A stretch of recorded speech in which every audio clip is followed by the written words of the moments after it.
नमस्कार। चलिए आज एक ऐसी अद्भुत और दिव्य कथा में गोता लगाते हैं जो हमें धर्म, विनम्रता और अपने वचनों के महत्व के बारे में बहुत कुछ सिखाती है।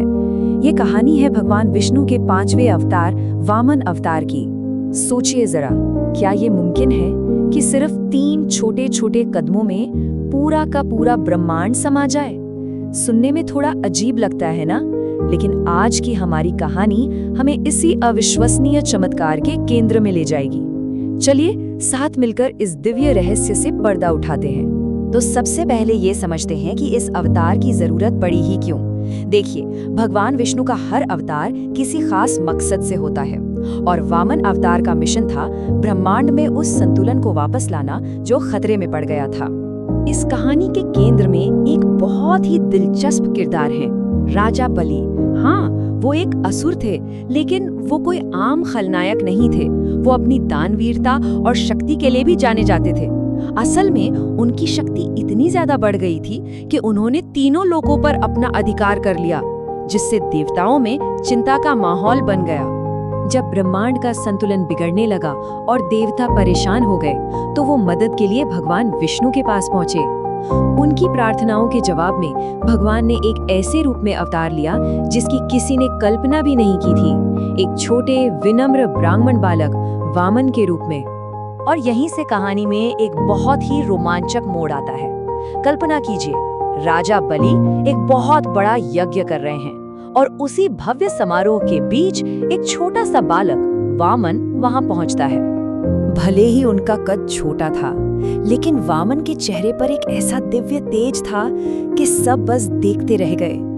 उनकी मौजूदगी इतनी शक्तिशाली थी कि पूरे यज्ञ में शांति छा गई।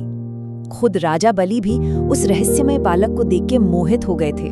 राजा बलि, जो अपनी दानवीरता के लिए जाने जाते थे, उन्होंने बिना एक पल सोचे उस बालक से कहा कि वो जो चाहे मांग सकता है। उन्होंने अपना शाही वचन दिया, एक ऐसा वादा जिसे तोड़ा नहीं जा सकता था। और भगवान वामन ने जो मांगा वो सुनकर सब हैरान रह गए। इतनी छोटी सी मांग, उन्होंने सिर्फ उतनी ही जमीन मांगी जितनी वो अपने 3 छोटे कदमों में नाप सके। ये मांग राजा बलि और उनके सलाहकारों को थोड़ी मजाकिया भी लगी। वो इस बात से बिल्कुल अनजान थे कि आगे क्या होने वाला है। जैसे ही राजा बलि ने वचन दिया, मंच तैयार हो गया। उस छोटे से ब्राह्मण बालक ने फिर कुछ ऐसा किया जिसकी किसी को उम्मीद नहीं थी। उन्होंने अपना असली विराट ब्रह्मांडीय रूप प्रकट किया जो हर कल्पना से परे था। अपने पहले ही कदम में भगवान वामन एक विशालकाय रूप में बदल गए। उनका एक कदम इतना बड़ा था कि उसने पूरी की पूरी पृथ्वी को ढक लिया।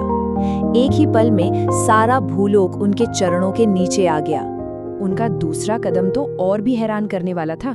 उस एक कदम ने पूरे आकाश, स्वर्ग लोक और हर दूसरे लोक को नाप लिया। सिर्फ 2 कदमों में भगवान वामन ने पूरे ब्रह्मांड को नाप लिया था।